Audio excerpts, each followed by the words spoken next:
Halo loh, apa kabar?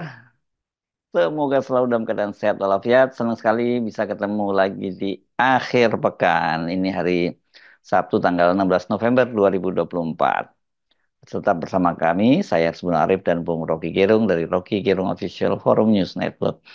Bung Rocky setelah sempat banyak dipuji ya karena keberanian menangguhkan status Doktor Balela Dahlia, secara mengejutkan tiba-tiba Ketua Majelis Wali Amanah UI Yahya Stakuf menyatakan bahwa bukan ditangguhkan tapi ditunda untuk memenuhi syarat 4 semester.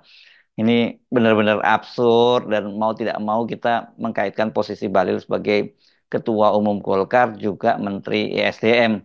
Saya menyimak netizen ini kemudian malah mengkaitkan kedudukan Yahya Stakuf, Ketua Umum PBNU yang sebelumnya kan sebagai ormas PBNU ini termasuk yang mendapatkan konsesi lahan tambang dari Bahlil. Malah yang paling pertama ini mendapatkannya ya. Skandal Dr. Bahlil akhirnya memasuki satu tahap di mana kita mesti kaitkan antara Universitas Indonesia dan politik yang lebih kasar. Kita sebut politik kasar karena tiba-tiba ada ucapan dari Ketua MWA ya Stakuf bahwa Yudhishthira Bahlil itu ditunda ke Desember hanya untuk memenuhi persyaratan 4 semester. Jadi masalahnya sekarang pindah dari isu akademik masuk ke isu politik. Kenapa? Karena nggak ada kapasitas sama sekali dari Ketua MWA untuk memutuskan sah tidaknya ujian disertasi Bahlil. Jadi guru-guru besar ini juga dihina akhirnya kalau mereka tidak melakukan perlawanan. Kan prinsipnya akhirnya bahwa oke, kalau begitu keterangan dari Jatam itu diabaikan aja. Keterangan tuntutan dari alumni UI itu diabaikan saja. Karena masalahnya cuma soal administrasi. Padahal dari awal guru besar ini tidak memeriksa cara Bahlil mempertahankan disertasinya. Cara para penguji itu meloloskan Bahlil. Jadi fungsi akademik akhirnya tunduk pada fungsi politik. Ini yang memungkinkan kita melihat bagaimana UI itu diobrak-abrik karena di dalamnya ada tukar tambah kepentingan. Kita bisa mulai menduga bahwa Ketua MWA punya kepentingan dengan Universitas Indonesia supaya kedudukan Bahlil tidak dibatalkan dengan akibat kedudukan dia di Golkar goyah dan kedudukan dia sebagai menteri juga goyah. Dan itu artinya semua janji yang pernah disodorkan oleh Bahlil, terutama isu tambang ini, pembagian rezeki tambang itu pasti akan berhenti. Karena itu timbul semacam gerakan selamatkan Bahlil. Itu kira-kira demi apa? Bukan demi kemuliaan akademis, tapi demi keuntungan bisnis dan politik yang mulai terasa akan hilang kalau Bahlil tidak lagi menjadi ketua Golkar atau menteri SDM akibat perilaku yang tidak etis di sidang dokter itu. Tapi sekali lagi bukan cuma Bahlil sebetulnya yang jadi harus dimasalahkan, juga UI sendiri itu. Kita mulai melihat bagaimana UI dibujuk atau ditekan karena rektornya datang dari satu peristiwa yang sangat mungkin hasil tukar tambah politik dengan latar belakang keorganisasian atau bahkan lingkungan yang lebih luas, yaitu dia sebetulnya disponsori oleh 1-2 pejabat untuk jadi rektor UI. Jadi semua hal itu terlihat ketika Ketua MWA itu sebagai koordinator dari kepentingan UI akhirnya ikut campur di dalam soal yang sebetulnya bukan wilayah dia, yaitu kebebasan mimbar guru besar atau kebebasan mimbar akademis. Kan tidak ada fungsi dari Ketua MWA untuk mengintervensi rapat-rapat yang sedang dilakukan oleh rapat guru besar tentang status akademik, bukan status administrasi dari Bahlil. Jadi kita akhirnya mulai memetakan bahwa moral itu udah hancur, udah rusak tuh. Dan kemampuan untuk mendeteksi itu yang sedang kita tuntut. Sebut aja keutuhan kembali dari guru besar untuk mempersoalkan peristiwa pendoktoran Bahlil ini.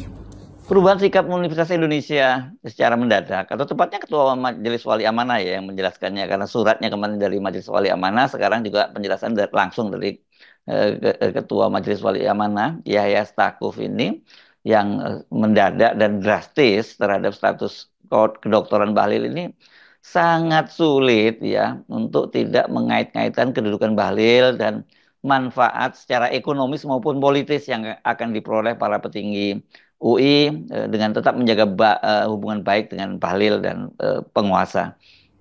Dengan mudah kita membuat peta untuk menempatkan Bahlil di dalam koordinat akademis, koordinat politik, dan koordinat jaringan organisasi. Dan kita menduga dengan kuat bahwa Bahlil mengirim sinyal sebetulnya bahwa tentang keuntungan ekonomis dengan pembagian tambang itu pada mereka yang memerlukan keuntungan dari kedudukan Bahlil sebagai Menteri SDM. Dan itu juga yang makin lama makin menunjukkan bagaimana isu akademis akhirnya juga jadi isu bisnis itu. Kan Bahlil udah bagi-bagi izin pada NU terutama Muhammadiyah segala macam itu. Sekarang mereka yang dapat bagian dari Bahlil itu tentu harus balas jasa. Dan pasti Bahlil meminta balas jasa, lindungi saya, kira-kira begitu tuh. Kita mau konstruksikan itu karena di dalam peristiwa hari-hari ini kedudukan MUA itu tiba-tiba menjadi penting untuk membela Bahlil. Kan dari situ kita langsung tahu interest ekonomi dan politik sudah bermain di UI. Ketua MWA adalah ketua NU. NU dapat bisnis dari Bahlil. Bahlil adalah bagian dari organisasi politik, bagian dari struktur OKP. Jadi kelihatannya bergerombol di situ. Mereka yang hendak menetek atau sebetulnya mencari rezeki dari kedudukan Bahlil. Jadi kalau Bahlil dibatalkan oleh UI, itu artinya berantakan semua perencanaan politik dan perencanaan bisnis dari orang-orang di sekitar Bahlil. Nah, kita mau sebetulnya melekatkan dimensi ini, dimensi status dari Bahlil sebagai politisi, sebagai anggota dari satu OKP, sebagai Menteri SDM. Nah, semua ini harus kita terangkan, kendati sifatnya hipotetis, tapi hanya itu penjelasan yang ada selama ini. Kenapa Bahlil akhirnya dibela, padahal guru besar UI udah memutuskan bahwa Bahlil itu dibatalkan proses memperoleh guru besar, memperoleh status doktornya. Tiba-tiba diucapkan dengan cara yang sangat tendensius bahwa Bahlil tidak dibatalkan, hanya ditunda yudisiumnya, artinya akan tetap dilantik sebagai doktor. Jadi buat apa sebetulnya guru besar itu bersidang untuk mempersoalkan tesis dari Bahlil yang diduga keras adalah plagiasi? Buat apa guru besar bersidang untuk melayani keinginan publik intelektual, kalangan alumni dan masyarakat sipil, termasuk netizen yang ingin melihat UI itu tumbuh secara berintegritas? Jadi ini pertanyaan-pertanyaan yang masih menggantung hari-hari ini. Tapi lama-lama kita bisa uraikan sebetulnya di belakang peristiwa dokternya Bahlil pasti ada peristiwa lain, peristiwa politik dan peristiwa bisnis. Menarik juga untuk menyoroti posisi Majelis Wali Amanah. Ini kita bisa duga akan berhadapan dengan para guru besar yang terhimpun dalam Dewan Guru Besar. Ini kan posisi Majelis Wali Amanah ini kan jelas sangat politis. Ya, mereka ini banyak diantaranya bukan orang UI gitu. Dan mereka ditempatkan di situ karena transaksi dan kepentingan politik penguasa, sementara para Dewan Guru Besar kan landasan utamanya jelas adalah soal etika. Mereka sudah melakukan investigasi gitu. Mau tidak mau kita juga harus menyoroti ini posisi Bahlil yang dikenal sebagai proksi dari Jokowi dan kemudian dalam kaitannya dengan Golkar, Jokowi punya kepentingan besar sampai setidaknya pada Pilpres 2029. Tentu kita bisa membayangkan kalau Bahlil akhirnya sedang diproyeksikan untuk jadi pemimpin baru Indonesia. Mungkin di 2009 nama Bahlil akan diajukan sebagai calon presiden. Karena itu dipersiapkan dari sekarang sumber daya ekonomi, sumber daya intelektual, sumber daya politik, dan sumber daya sebetulnya jaringan sosialnya. Kan kita tetap lihat Bahlil ada di dalam semua peristiwa politik, peristiwa ekonomi, peristiwa bisnis, peristiwa jaringan OKP, dan itu yang memungkinkan Bahlil akhirnya mulai merasa bahwa dia bisa mengendalikan semua hal. dan mereka yang tergantung atau bertumbuh pada Bahlil juga tahu bahwa Bahlil akan membagi-bagi rezeki. Nah, kita mau duga itu karena tadi bahwa suara alumni, suara universitas akhirnya dilumpuhkan oleh suara politik. Itu suara para guru besar itu diabaikan, sekedar dianggap guru besar ngapain periksa-periksa gue itu, toh secara politik gue udah bakal diselamatkan gue. Jadi ini ada soal baru, itu intervensi dari MWA terhadap kebebasan akademis dari guru-guru besar yang dipimpin oleh Harkrisnowo.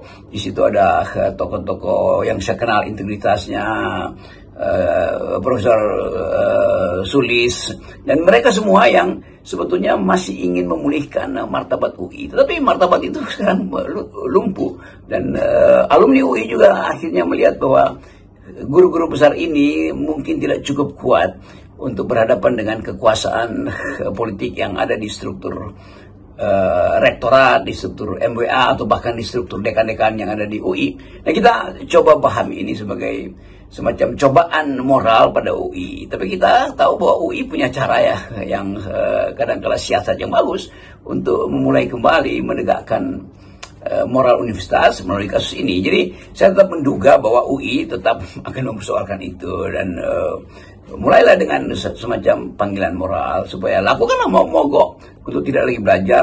Para guru besar kembalikan toganya tuh, para dokter robek-robek aja ijazah Anda, karena Anda tidak dianggap apa-apa kalau soal ini sekedar jadi permainan politik elit. Jadi kasus-kasus semacam ini menunjukkan bahwa UI lagi ada dalam cobaan sejarah. Tetapi saya yang tahu ilmu, segala macam ilmu dan siasat yang ada di UI itu, terutama kalangan mahasiswa, tentu lagi bersiap untuk regain morality, regain integrity. Dan itu yang sedang kita tunggu, bahwa BEM UI pasti tahu bahwa di belakang Bahlil berdiri kokoh kekuasaan. Bahkan bisa kita duga bahwa Pak Jokowi punya peran di situ, karena satu-satunya alasan Bahlil untuk minta dilindungi adalah kepentingan Jokowi terhadap Golkar. Bayangin kalau Bahlil tumbang di Golkar, maka salah satu kaki Jokowi di Golkar itu juga harus diamputasi. Jadi ini yang kita sebut sebagai analisis politik ekonomi untuk membaca kasus dugaan plagiasi atau dugaan pelanggaran etik dari pengujian disertasi Saudara Bahlil. Saya pikir ya, Bung Rocky, sekarang ini kita tinggal berharap dari bagaimana para Dewan Guru Besar ini, para guru besar yang berhimpun dalam Dewan Guru Besar itu merespon soal ini. Kan mereka sendiri kan sudah membentuk tim investigasi dan sudah menyelesaikan tugasnya akhir bulan lalu. Dan kita bisa menduga-duga bahwa sebenarnya kemarin rekomendasi yang di siaran pers dari Majelis Wali Amanah itu juga dasarnya dari hasil investigasi para guru besar ini. Kalau kita berharap dari Kementerian Dikti yang membawai UI ini, karena koleganya kolega dari Bahlil di kabinetnya Pak Prabowo, kemudian apalagi rektorat dan birokrasi UI yang tersandra kekuasaan, saya kira ya kita nggak bisa berharap apa-apa deh, jauh panggang dari api lah ini. Saya kira ini juga ujian sejarah bagi kabinet Presiden Prabowo, karena apapun, Menteri Pendidikan ada di situ, Menteri Kebudayaan ada di situ, dan siapa lagi yang bisa kita anggap punya potensi untuk memberi evaluasi terhadap skandal yang sedang terjadi di UI.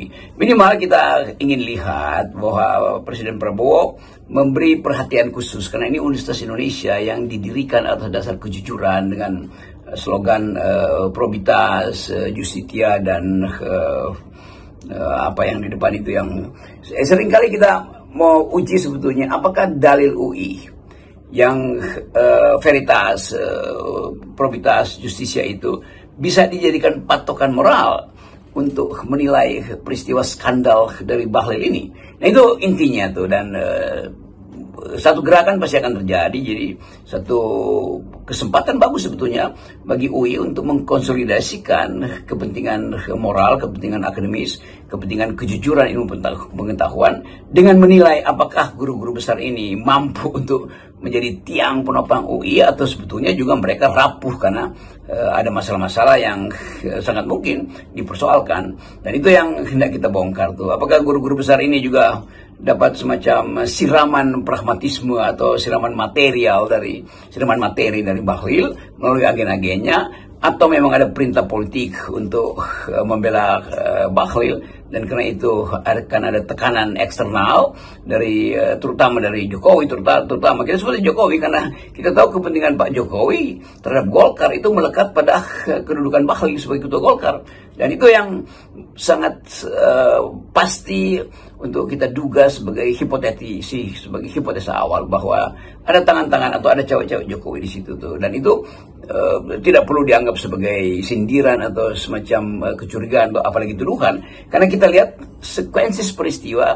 Bahlil terpilih sebagai ketua Golkar dan dia mengucapkan bahwa dia itu sebetulnya ya dianggap sebagai kaki tangan yang harus mengabdi pada sang Raja Jawa. Jadi semua unsur yang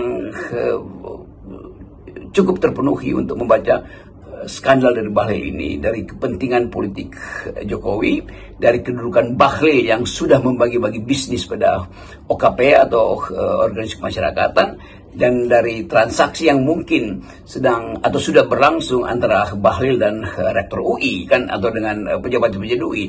Jadi semua ini adalah variabel yang harus kita dudukkan supaya sesempurna mungkin bisa kita selesaikan masalah ini. Dan variabel terakhir tentu kita andalkan pada para guru besar yang saya percaya tetap punya etika di situ dan akan melanjutkan proses pemeriksaan secara independen atas dasar kebebasan akademis, atas dasar kejujuran, atas dasar ilmu pengetahuan, dan atas dasar slogan UI, yaitu Veritas, Probitas, dan Justitia. Salam akal sehat. Yes, salam akal sehat.